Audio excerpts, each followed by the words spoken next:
आथिखालाव गावखौ समायनासिन नुहोनो थाखाय सुबुं माहारिया जोबथा नाजायो। समायनासिन नुहोनो थाखाय सुबुं माहारिया मिथिंगाया थिखानानै होनाय गासिबो सिमाखौनो बारजोबबाय होननानै बुंजायो।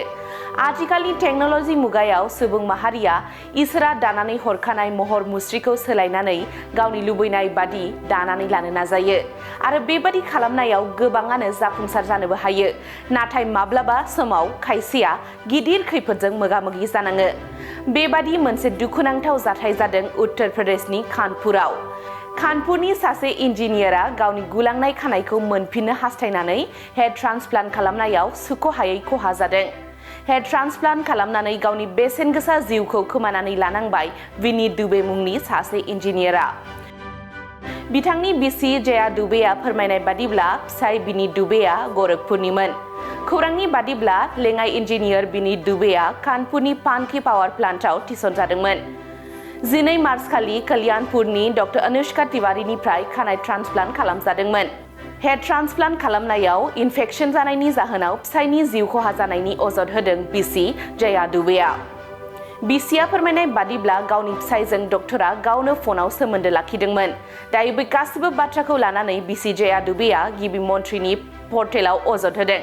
जायनि उनाव पुलिसआ खानाय ट्रान्सप्लान्ट खालामग्रा डक्टरनि बेरेखायै मोनसे रिपर्ट रेजिस्टार खालामदों आरो नायबिजिरनायखौ जागायो होननानै खौरां मोननाय जादों।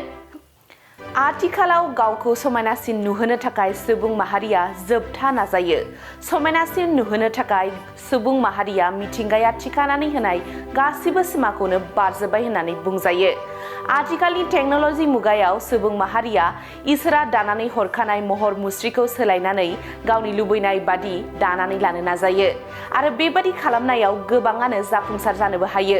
नाथाय माब्लाबा समाव खायसेया गिदिर खैफोदजों मोगा-मोगि जानाङो। बेबादि मोनसे दुखुनांथाव जाथाय जादों उत्तर प्रदेशनि कानपुराव। कानपुरनि सासे इन्जिनियारा गावनि गुलांनाय खानायखौ मोनफिननो हास्थायनानै हेड ट्रान्सप्लान्ट खालामनायाव सुख'हायै खहा जादों। हेड ट्रान्सप्लान्ट खालामनानै गावनि बेसेन गोसा जिउखौ खोमानानै लानांबाय विनी दुबे मुंनि सासे इन्जिनियारा। बिथांनि बिसि जया दुबेआ फोरमायनाय बादिब्ला फिसाय विनी दुबेआ गोरखपुरनिमोन। खौरांनि बादिब्ला लेङाइ इन्जिनियार विनी दुबेआ कानपुरनि पानकी पावार प्लान्टआव थिसनजादोंमोन। 12 मार्च खालि कल्याणपुरनि डक्टर अनुष्का तिवारीनिफ्राय खानाय ट्रान्सप्लान्ट खालामजादोंमोन।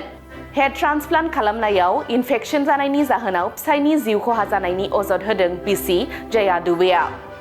बिसिया फोरमायनाय बादिब्ला गावनि फिसायजों डक्टरा गावनो फनाव सोमोन्दो लाखिदोंमोन। दायो बे गासिबो बाथ्राखौ लानानै बिसि जया दुबेआ गिबि मन्थ्रिनि पर्टेलाव अजद होदों। जायनि उनाव पुलिसआ खानाय ट्रान्सप्लान्ट खालामग्रा डक्टरनि बेरेखायै मोनसे रिपर्ट रेजिस्टार खालामदों आरो नायबिजिरनायखौ जागायो होननानै खौरां मोननाय जादों।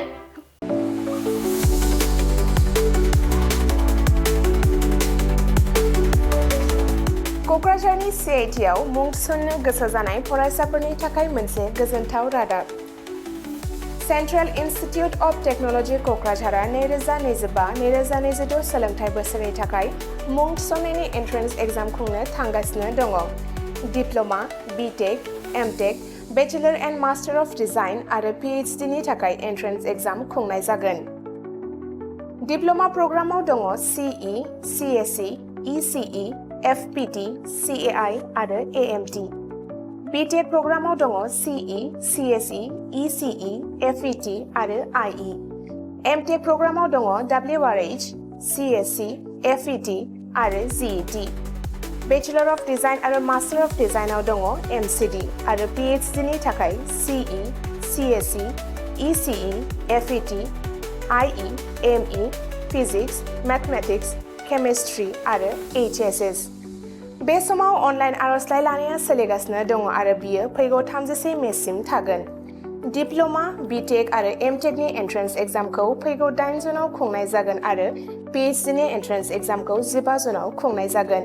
आबुङै मिथिनो थाखाय एडमिशन सेल CIT क'क्राझारनि मबाइल नम्बर 9365031406 आव सुलाद लानो हागोन एबा query2025@cit.ac.in आव इमेल खालामहरनो हागोन। बेनि अनगायै cit.ac.in एबा admission.cit.ac.in बे मोननै वेबसाइटआव हाबनानै नायनो हागोन।